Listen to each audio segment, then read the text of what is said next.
Kehidupan urang ayeuna teu jiga baheula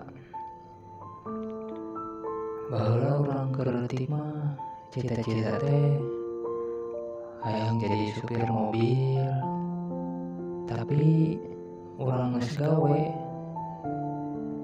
nu dicita-citakeun malah beda.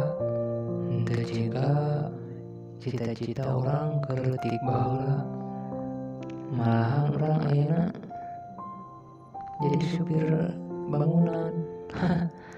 Konyol anjing. Tapi teu naon lah, nu penting urang boga duit, nyaman, loba rezeki, amin.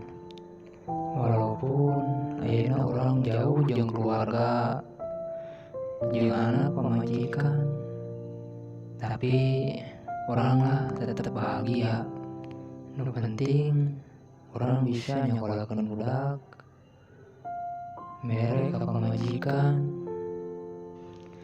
Sebenarnya urang ngeluh, tapi urang kudu ripuh. Urang ngeluh lamun urang masih loba pangabutuh. Walaupun ripuh, tapi pastilah sadaya ge butuh. Nu penting urang semangat keur ngabahagiakeun anak jeung istri. Walaupun jauh, tapi tetap semangat untuk anak dan istri.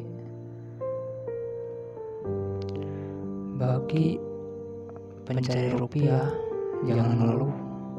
Lamun maneh masih loba pangabutuh. Tah kitu, hatur nuhun.